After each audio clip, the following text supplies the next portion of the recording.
आज के अखबार में परीक्षा उपयोगी ज़्यादा जानकारी नहीं है, 4-5 खबरें हैं, जल्दी से रिकैप कर लेते हैं। ये जो ईरान पे अटैक हुआ है उसमें पहली बार ये चाबार पोर्ट तबाह हो गया है। चाबार पोर्ट आपको पता है कि भारत सरकार ने अपने यूज़ के लिए वहाँ इन्वेस्ट किया था। ये आपको मैंने लोकेशन के लिए मैप डाला है। ये देखिए ग्वादर पोर्ट है, वो पाकिस्तान में, चाइना डेवलप कर रहा है उसको काउंटर करने के लिए, मिडिल ईस्ट से रिलेशनशिप बेटर बनाने के लिए। ये जो चाबार पोर्ट है इसको भारत डेवलप कर रहा था, इसको नुकसान हुआ है तो मिडिल ईस्ट के कॉन्फ्लिक्ट की वजह से डायरेक्ट भारत को नुकसान हुआ है। इसमें भारत ने 51,000 करोड़ रुपये इन्वेस्ट किए जा चुके हैं, इसके डेडलाइन भी पीछे हो चुके हैं। तो ये इन्फॉर्मेशन है।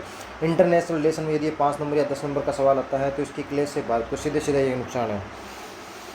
दूसरा ये है कि जो NEP 2020 है उसमें एक पैरामीटर दिखाया गया था, राज्य को पूर्ण साक्षर राज्य बनाना था। राष्ट्रीय शिक्षा नीति 2020 और उल्लास कार्यक्रम के तहत उत्तराखंड ऐसा छठा राज्य बन गया है। पहले 5 राज्य कौन कौन से हैं तो देखते हैं। नॉर्थ ईस्ट के 2 हैं, मिजोरम और त्रिपुरा। साउथ का 1 है, गोवा। नॉर्थ ईस्ट के 3 हैं, मिजोरम, सिक्किम और त्रिपुरा। साउथ का गोवा, पहले उत्तर का केवल हिमाचल था, अब उत्तराखंड भी हो गया। तो ये छोटे राज्य 6 राज्य हैं जो पूर्ण साक्षर घोषित किए गए हैं। लाडो प्रोत्साहन योजना आपने पढ़ी, हर तीसरे एग्जाम में आती है। सरकार बालिका 2 बालिकाओं को जन्म तक 1.5 लाख रुपए देती है किस्तों में। उसमें नया अपडेट और नया संशोधन है कि अब जो 2 संतान की बाध्यता है वो ख़त्म कर दी गई है। यदि स्टेटमेंट में आता है तो आपको उस हिसाब से देखना है कि नए संशोधन के अनुसार आपको याद रहे कि अभी 2 संतान तक ही सीमित नहीं है, उसको बढ़ा दिया गया है। स्पोर्ट्स से जुड़ी हुई खबर है कि आपको पता है कि इसका नाम आपने बहुत बार सुना होगा, हर दूसरी तीसरी परीक्षा में आता है। दिव्यांशी जैन जयपुर की, जिसने स्पेस खिलाड़ी है, अंडर 13 का ये अंतर्राष्ट्रीय खिताब नीदरलैंड में जो है उसने जीता है। देखिए नीदरलैंड के अंदर हो रहा है डच जूनियर ओपन 2026। इसमें इन्होंने अंडर 13 का खिताब अपने नाम किया है। इन्होंने मिस्र की तालिया इस्लाम को 11-2, 11-17 और 11-2, 11-7, 11-7 से हराया। कई बार एग्ज़ाम में ये भी आता है टफ स्टेटमेंट के लिए कि कितने सेटों में हराया।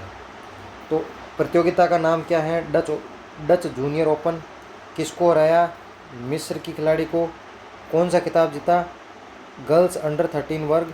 टूर्नामेंट कहाँ हो रहा है, नीदरलैंड के एम्स्टर्डम में। क्या नाम है, दिव्यांशी जैन। ठीक है। फिर स्पोर्ट से ही जुड़ी एक और खबर है कि भारत को नया ग्रैंड मास्टर मिला है 98 इसका नाम है अश्वत्थ, तमिलनाडु के रहने वाले हैं। अवतस ने Pune international grand master round robin tournament में 30 और अंतिम ग्रैंड मास्टर हासिल किया। इन्होंने अमेरिका के FM कन्नन वेदनाथन को हराया है।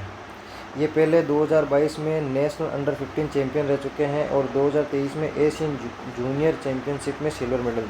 तो आपको सिर्फ 1 लाइनर याद रखना है, स्टेटमेंट में आए तो ये 2 स्टेटमेंट ज़रूरी है। 98वें ग्रैंड मास्टर कौन है तो तमिलनाडु के अश्वेद हैं। आज के अखबार में इतनी ही इन्फॉर्मेशन थी। धन्यवाद।